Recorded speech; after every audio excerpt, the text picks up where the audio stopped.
प्यारे बच्चों नमस्ते। आज हम कक्षा 12 केमिस्ट्री का पेपर 2022 सेट 1 हल करेंगे।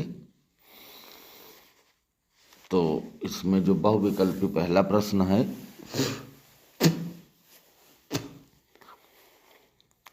कि प्रति एकक कोष्ठिका में 2 परमाणुओं की कुल संख्या रहती है। वो कह रहे हैं 4 विकल्प दिए गए हैं।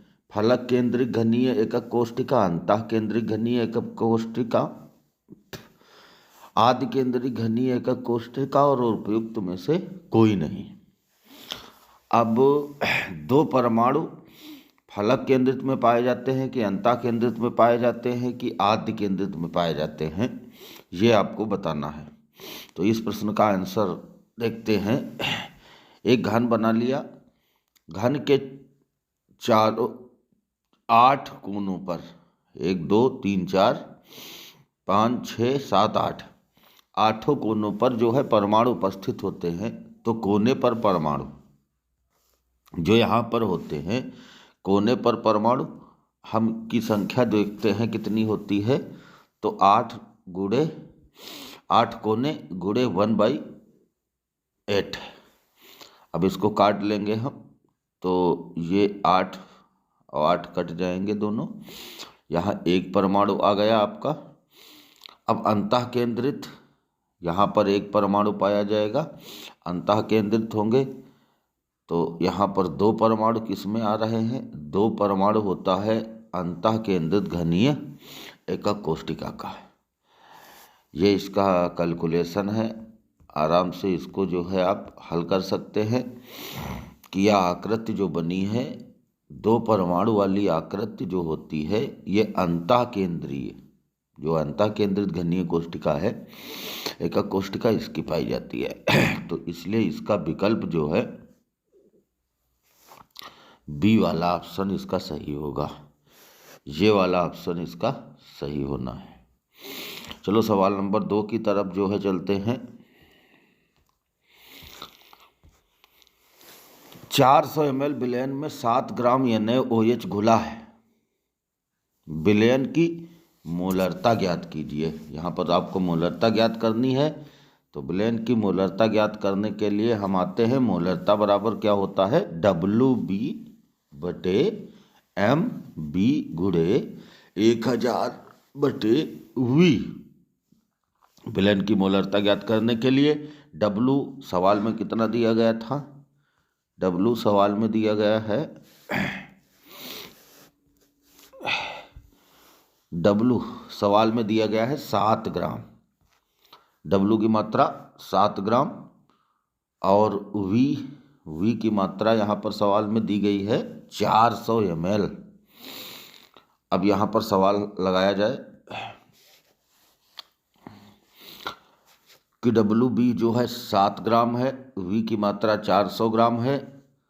अब यहाँ पर M बराबर निकालना है, तो NaOH का अणु बाहर निकाल लेते हैं। Na23, O16 और H1, तो इस तरीके से 40 हो जाता है।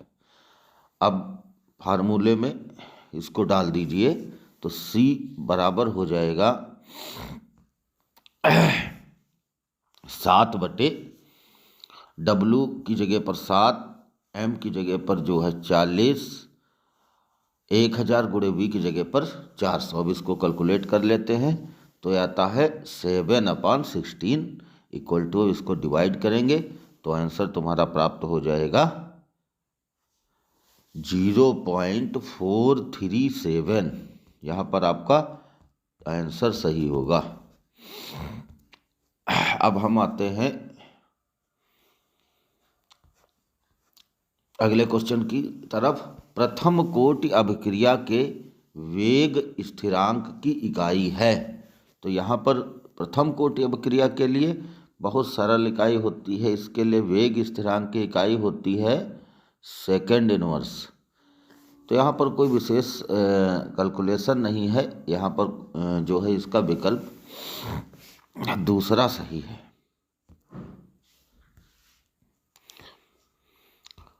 यहाँ पर दिया है, लेकिन शून्य कोटि के लिए भी आप समझ लें, यहाँ पर मोल लीटर इनवर्स और सेकेंड इनवर्स होता है। ये भी आप जो है शून्य कोटि की अभिक्रिया के लिए भी याद रखेंगे। अगला क्वेश्चन है, जल अपघटन पर बेंजेमाइड बनाता है। अब देखिए, जल अपघटन पर बेंजेमाइड क्या बनाता है।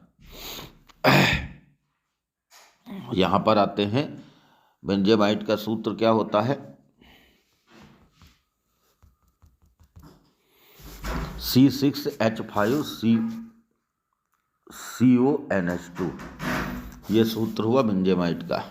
और इसका हम जल अपघटन करेंगे तो HOH से क्रिया करा दिया, H और NH2 से क्रिया करके क्या कर लेगा, यहाँ पर जो है अमोनिया बना लेगा। तो इधर जो है C6H5CO और यहाँ पर OH, तो इस तरीके से C6H5COOH बनता है। मतलब बेंजेमाइड के जल अपघटन से C6H5COOH बनता है। तो यहाँ पर जो आंसर सही हो जाएगा वो बेंजोइक अम्ल सही हो जाएगा। अब हम आते हैं अगले क्वेश्चन की तरफ।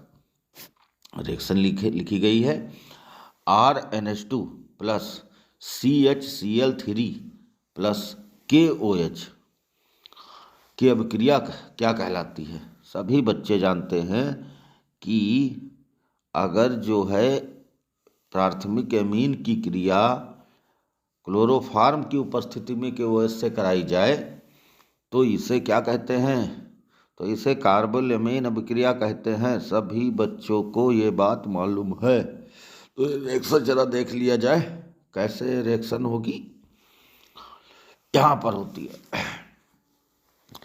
RNH2 plus CHCl3 plus 3KOH की जब अभिक्रिया करते हैं तो यहाँ पर KCl, 3 आयतन किसका KCl जो है तुम्हारा निकल जाता है।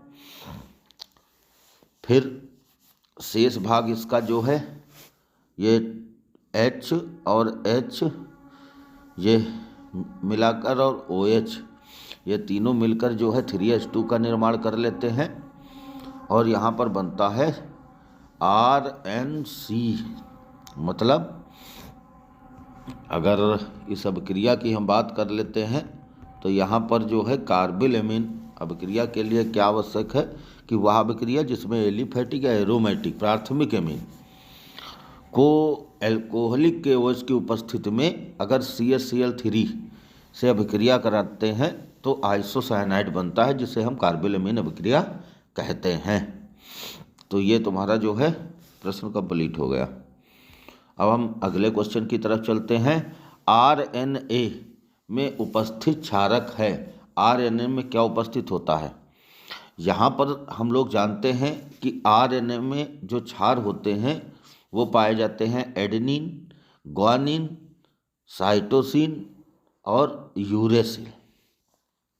जबकि DNA में जो बेस पाए जाते हैं, एडेनिन पाया जाता है, ग्वानिन पाया जाता है, साइटोसिन पाया जाता है और थायमिन पाया जाता है। अर्थात यहाँ पर ये तीनों एक जैसे होते हैं। RNA और DNA में दोनों बेस जो बेस होते हैं इसमें 3 बेस कॉमन होते हैं। यूरेसिल थायमिन के स्थान पर आ जाता है। तो यहाँ पर ऑप्शन हम देख लेते हैं, यूरेसिल थायमिन के स्थान पर आ जाता है। तो एडेनिन रहेगा, ग्वानिन रहेगा, साइटोसिन रहेगा और यूरेसिल रहेंगे। एडेनिन, ग्वानिन, साइटोसिन और यूरेसिल, अतः विकल्प इसका कौन सही होगा। देखते हैं यहाँ पर विकल्प जो है इसका ये सही होगा।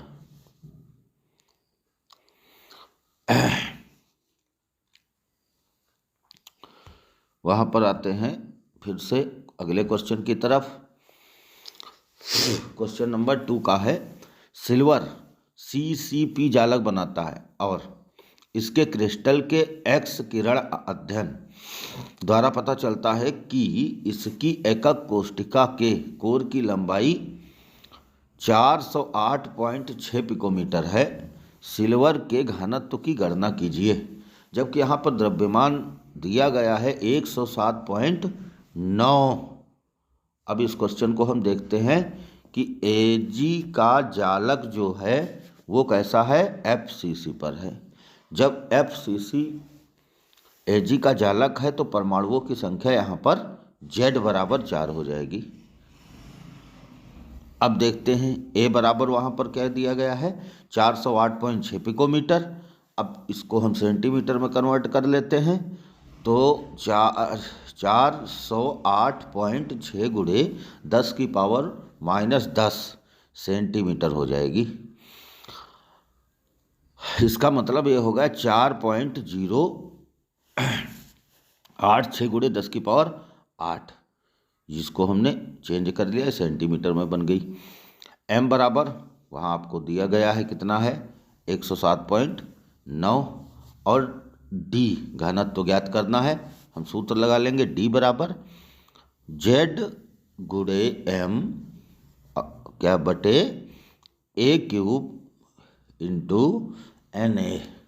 यहाँ पर इसके मान डाल देते हैं पूरे उठा के, और मान डालने के बाद कैलकुलेशन कर लेंगे तो 10.50 ग्राम प्रति सेंटीमीटर क्यूब इसका आंसर हो जाएगा। अगले क्वेश्चन की तरफ बढ़ते हैं कि वाष्प दाब में आपेक्षिक अवनमन से आप क्या समझते हैं।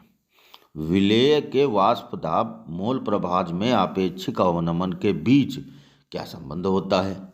अब वाष्प दाब का आपेक्षिक अवनमन क्या है कि किसी विलायक के वाष्प दाब में, यहाँ पर ध्यान से परिभाषा को देखते हैं कि किसी विलायक के वाष्प दाब में अवनमन तथा शुद्ध विलायक के वाष्प दाब के अनुपात को वाष्प दाब का आपेक्षिक अवनमन कहते हैं। मतलब किसी विलायक के वाष्प दाब का अवनमन तथा शुद्ध विलायक के वाष्प दाब का अनुपात जो होता है उसको वाष्प दाब का आपेक्षिक अवनमन कहते हैं। अब राउल्ट के नियमानुसार, राउल्ट का नियम क्या था कि अवाष्पशील विलेय पदार्थों के विलयन में, अवाष्पशील ऐसे पदार्थ जो विलयन में वाष्पशील न हो, जिनका वाष्पन न हो सके, विलयन के लिए वाष्प दाब के आपेक्षिक अवनमन विलयन में विलेय के मोल प्रभाज के बराबर होते हैं। तो राउल्ट के नियमानुसार हम इनके बीच में संबंध स्थापित कर सकते हैं। चलो हम देखते हैं कैसे।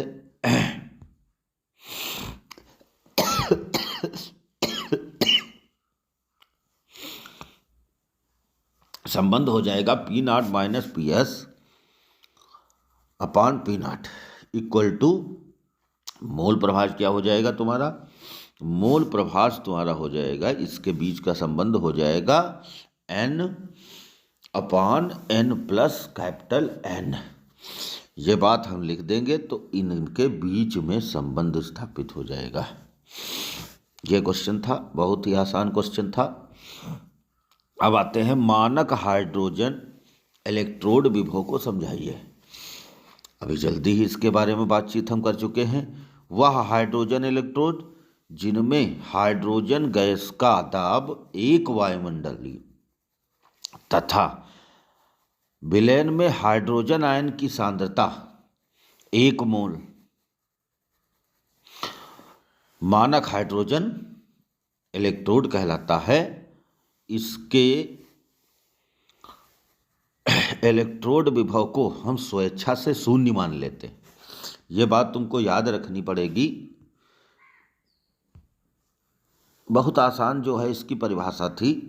कैसे बनता है ये, एक पात्र लिया जाता है और एक पात्र में एक प्लेटिनम की छड़ लगाई जाती है और प्लेटिनम की छड़ को जो है एक कांच की प्लेट से ढक दिया जाता है।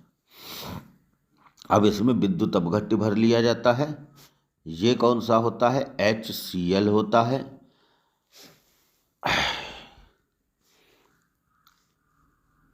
यहाँ से एक नली निकली होती है, कांच की नली, और ये कांच की नली में हाइड्रोजन गैस यहाँ से भेजी जाती है, जो एक वायुमंडलीय दाब पर भेजी जाती है, और HCl जो है 1 मोल होता है इसकी मोलरता। तो इस व्यवस्था को हम क्या कह लेते हैं? इस व्यवस्था को हम मानक हाइड्रोजन इलेक्ट्रोड के नाम से जानते हैं। चलो आते हैं अगले क्वेश्चन की तरफ।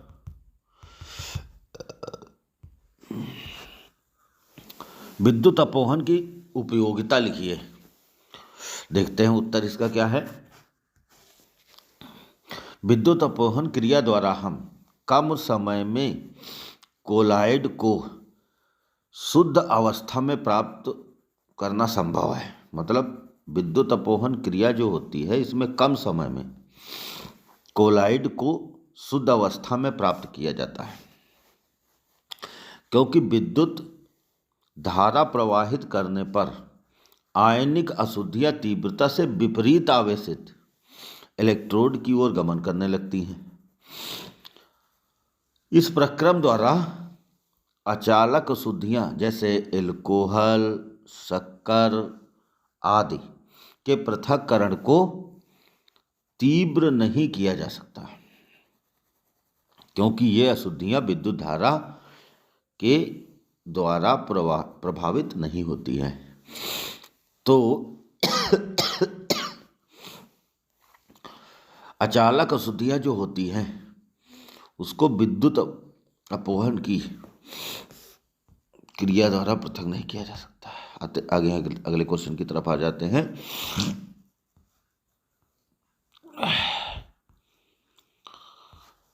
यहाँ पर इतना ही, और आगे के वीडियो में अगले क्वेश्चन को करवाएंगे। ये नोट्स अपनी कॉपी पर बना डालो, आगे के क्वेश्चन अगले वीडियो में होंगे। नमस्ते।